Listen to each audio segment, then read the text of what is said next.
கர்த்தராகிய இயேசு கிறிஸ்துவின் ஈடியன என்ற நாமத்தினால் உங்கள் யாவருக்கும் அன்பின் வாழ்த்துதல் தெரிவித்துக் கொள்கிறோம். இன்று நாம் தியானத்துக்கு எடுத்துக்கொள்ள இருக்கிறதான வேத வசனம் மார்க் எழுதின சுவிசேஷம் 8:36 மனுஷன் உலகம் முழுவதையும் ஆதாயப்படுத்தி கொண்டாலும் தன் ஜீவனை நஷ்டப்படுத்தினால் அவனுக்கு லாபம் என்ன? இயேசு கிறிஸ்துவில் ஒரு அருமையான ஒரு போதக வார்த்தையாகும் இந்த வசனம். ஒரு நடந்த உண்மை சம்பவம். மிகவும் வசதிப்படுத்ததான ஒரு செல்வந்தர் இருக்கிறார். இவருக்கு ஏராளமான நிலங்கள், தோப்புகள், பண்ணை வீடுகள், ஃப்ளாட்ஸ், கார், பங்களா, இப்படி பல வசதிகளையும் கொண்ட இந்த நபர், இவரை பற்றி இவர் குடும்பத்தை பற்றி அறியாதவர்களே இருக்கவும் முடியாது. கிறிஸ்துவின் ஊழியத்துக்கெல்லாம் வாரி இறைக்கும் ஒரு வள்ளல் தான் இவர். அநேக ஊழியர்களுக்கெல்லாம் இவரை பற்றி நன்கு அறிவர்.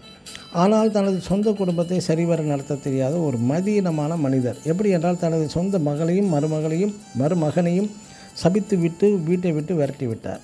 அவர்கள் பலமுறை மன்னிப்பு கேட்டு மன்னிக்க தெரியாத நபர். கடைசியாக இவர் தனக்கு ஏற்பட்ட வியாதினால் தனது கால்களை இழந்து விட்டார். மற்றும் தனது மனைவி கொடிய புற்றுநோயினால் காலத்துக்கு முன்பே இளம் வயதிலே இருவரும் இறந்தும் விட்டார்கள். இருவரும் கொடிய வியாதியிலும் கூட தங்களை தாழ்த்தி சொந்த தனது மகளையும் மருமகனையும் மன்னிக்க மனம் இல்லாமல் இருவருமே இறந்து விட்டார்கள். தான் விட்ட சாபமானது அவர்கள் இருவருக்குமே நிகழ்ந்து விட்டது. சபிக்கிற நீங்கள் பிதாவின் மடியிலா நித்தியத்தில் அமரப்போகிறீர்கள்? பிரியமானவர்களே, சாபமான எந்த ஒரு வார்த்தையும் உங்கள் வாயிலிருந்து புறப்படவே வேண்டாம். இந்த பணக்கார மனிதர் உலகம் முழுவதையும் அநேக ஊழியர்களையும் சொத்து, சுகம், பதவி, மிகப்பெரிய அந்தஸ்தையும் தேடிக்கொண்டிருந்தவர் தன் சொந்த ஜீவனை நஷ்டப்படுத்தி விட்டார். இவருக்கு என்ன லாபம் கிடைத்தது? சிநேகிதனை, சிந்தனை செய், உன் வாழ்நாள் கொஞ்சமே. இன்று நீ மரித்தால் உன் நித்திய வாழ்வு எங்கே? வாழ்வு நிறைந்த மோட்சத்திலா அல்லது வேறு எங்கா?